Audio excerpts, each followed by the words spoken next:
ఆ భయంకరమైన రాక్షసుడు నెమ్మదిగా వారి వైపు వస్తున్నాడు. దాని ప్రతి అడుగుతో నెల కంపిస్తుంది. ఆకాశం నల్లని మేఘాలతో కప్పుకుపోయింది. గాలి ఒక్కసారిగా చల్లబడిపోయింది. కిరణ్, రమేష్ ఇద్దరూ ప్రాణభయంతో పరిగెత్తుతున్నారు. కొంత దూరం వెళ్ళిన తరువాత ఒక పాత రైల్వే స్టేషన్ కనిపించింది. స్టేషన్ మొత్తం దుమ్ముతో కప్పబడి ఉంది. రైళ్లు లేవు, మనుషులు లేరు. కానీ గోడలపై వందలాది ఫోటోలు వేలాడుతున్నాయి. కిరణ్ టార్చ్ వెలిగించి దగ్గరకు వెళ్ళాడు. ఒక్క ఫోటో కింద ఒక్కో తేదీ ఉంది. ఎలా అంటే 1998, 2003, 2011, 2018, 2024.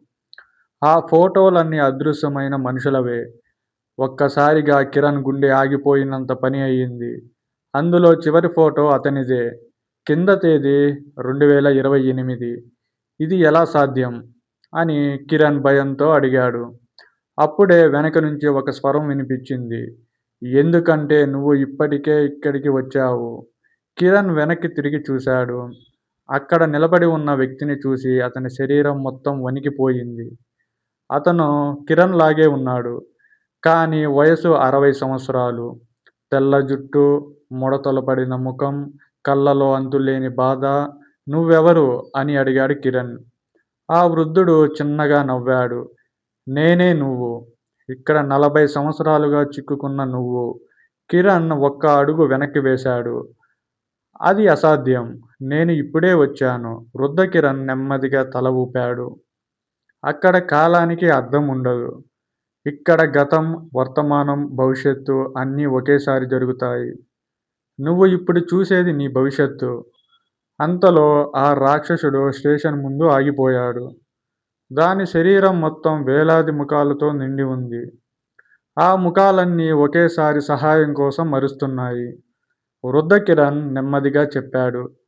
"ఇవాల్టి వరకు అదృశ్యమైన వాళ్ళంతా ఇందులోనే ఉన్నారు.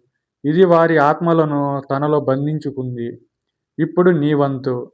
కిరణ్ భయంతో వెనక్కి పరిగెత్తాడు. అప్పుడే అతని కంటికి ఒక పాత లిఫ్ట్ కనిపించింది. అదే లిఫ్ట్. దానిలో వచ్చాడు. తలుపు ఇంకా తెరిచే ఉంది. అతను ప్రాణం పెట్టి లిఫ్ట్ వైపు పరిగెత్తాడు. వెనుక నుంచి రాక్షసుడు భయంకరంగా గర్జించాడు. దాని పొడవాటి చేతులు కిరణ్‌ను పట్టుకోవడానికి ముందుకు వచ్చాయి. ఇంకా కొన్ని అడుగులు దూరమే. కిరణ్ ఒక్కసారిగా లిఫ్టులోకి దూకాడు. తలుపులు నెమ్మదిగా మూసుకున్నాయి. రాక్షసుడి చేతి తలుపు మధ్యలో చిక్కుకుంది. లిఫ్ట్ మొత్తం బలంగా ఊగిపోయింది.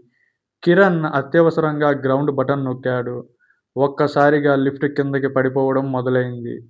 భయంకరమైన వేగం, చీకటి, అరుపులు, గోడలపై రక్తపు చేతి ముద్రలు కనిపిస్తున్నాయి. ప్రతి అంతస్తు దాటుతున్నప్పుడు నంబర్స్ ఇలా కనిపిస్తున్నాయి. 20, 19, 18. స్క్రీన్‌పై సంఖ్యలు మారుతున్నాయి. చివరకు గ్రౌండ్ అని కనిపించింది. లిఫ్ట్ ఒక్కసారిగా ఆగిపోయింది. తలుపు తెరుచుకుంది. కిరణ్ నేలపై పడిపోయాడు.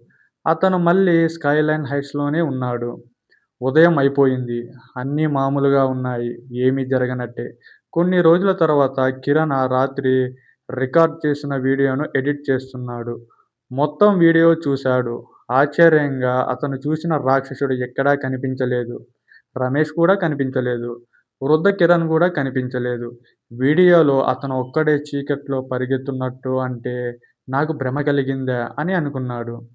చివరిసారి వీడియో చివరి ఫ్రేమ్ చూశాడు. అక్కడ లిఫ్ట్ తలుపు మూసుకునే ముందు ఒక వృద్ధుడు లోపల నిలబడి ఉన్నాడు. అతను కెమెరా వైపు చూసి నెమ్మదిగా నవ్వాడు. అతని పెదవులు కదిలాయి. "నేను బయటకు వచ్చేశాను." ఆ మాటలతో వీడియో ముగిసింది.